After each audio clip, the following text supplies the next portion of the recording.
So, I just watched a video by Wendy Elaine Wright. Um, and this video is a free acting lesson. Um, it's. I'm gonna try to condense this down as much as I can since the video I watched was 45 minutes long. Um,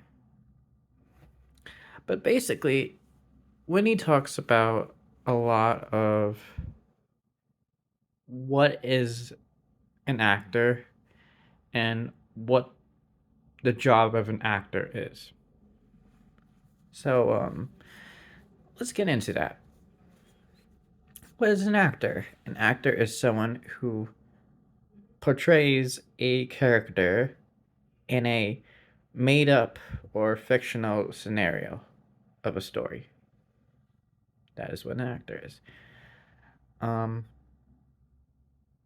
it is not simply reading lines on a piece of paper, otherwise, anyone would do that. That's pretty obvious. Um, but what does an actor actually do then? How do they do the thing they do? Well, first of all, you gotta understand the character that you're portraying. Who is this person? Why are they doing what they're doing?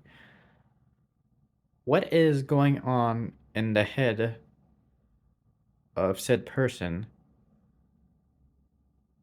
in the scenario they are in?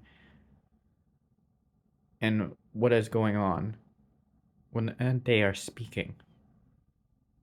That is the job of an actor, is to understand those feelings, understand those thoughts, understand those reasons, and being able to convey all of that to the viewer, to the audience, to whoever is listening, really, and making it believable. That is the job of an actor. So, how does one make it believable? Um, and when he goes through a couple of different examples, but the main thing she talks about is you really have to just get into the understanding of the character. Because the more you can empathize with a character, the more you understand the reasoning, the more you can just imagine it, the more you'll be able to relate to the character. I know I'm not really giving examples right now because it's kind of too hard to give examples without going into so many details, and I don't want to make this video so long. But yeah, really, like, just one example is she gave is that let's just say you're a salesperson for pens. You have to make people believe that you're a salesperson. The person has to want to sell this pen. Why do they want to sell this pen? Is it because they need it for money? Do they need that money for their family? Are they the only person that supports their family? And things like that. You have to get into that. Get into those thoughts and reasoning, essentially.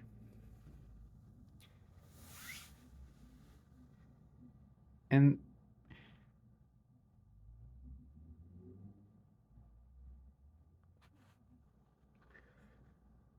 as I was saying, sorry, I got interrupted for a second.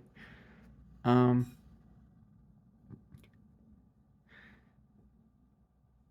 You have to get into those thoughts and reasoning. Are they desperate? Is this person gonna have enough money to make it through the next month? And the thing is, when you read a script or are given a character, you're not gonna always be able to know everything about that character. There might be details left out. And the easiest way I can give you an example is just think of an audition. You are given a script, a scenario, and lines of dialogue, but you don't have the full context of what's happening in that scenario. You don't get the full context of who that person is, what led to this exact line of dialogue that you're reading in this audition. You don't know completely who is this person I am playing. You don't. And the thing about that is you have to try to guess and understand just from what you are given about this person. And who are they? What are they feeling? I know I'm just kind of going over the same thing right now, but that's this is really the importance of it. It's just knowing if you're a car enthusiast, why do they love cars? Try to understand that. You might not care at all in your real life, but you need to understand why this person loves this thing. So maybe just try to, I don't know, watch a video on cars or something, and just try to understand why would a person love this thing, and so forth. It's essentially, and just try to relate that to yourself. Try to understand it and relate it to yourself. That is the key of it all, really.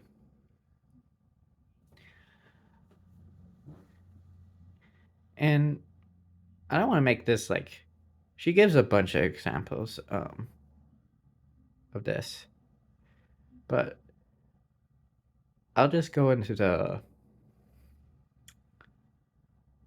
exercise she gives basically. Um, she gives an exercise on how to relate to certain emotions, and the way she does this is that think some think of something that you are passionate in real life and you have extreme views on, essentially. So, something that makes you angry, something that makes you sad, something that makes you happy. Say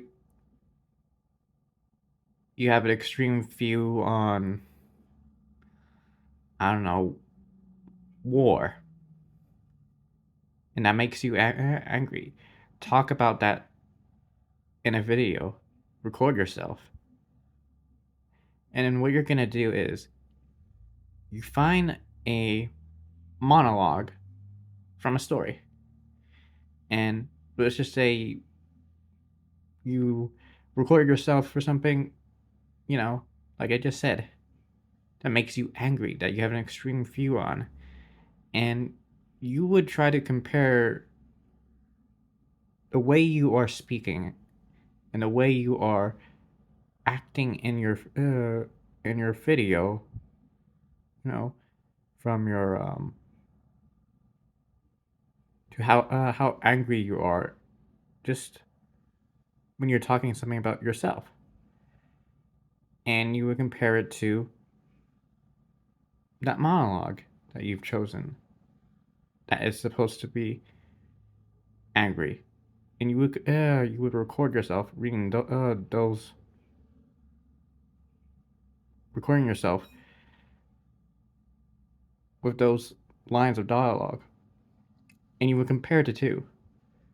I hope that made sense. My mind's kind of jumbled up because of just how much I'm thinking about what she said and trying to condense this in a way that makes sense. But yeah, and see, you would compare yourself with the two videos you recorded, and see, how do I act when I'm just myself, and how do I act in a fictional story? Am I actually angry in the story? Do I look angry as I actually am when I'm reading? Not when I'm reading. Well, when I'm talking about myself and my own feelings that are real. And yeah, okay. I think that's it. I'm not gonna. I I don't think I can talk about this as much or as in depth as I can because she said so much. Um, but yeah, that's all I am going to talk about. So see ya.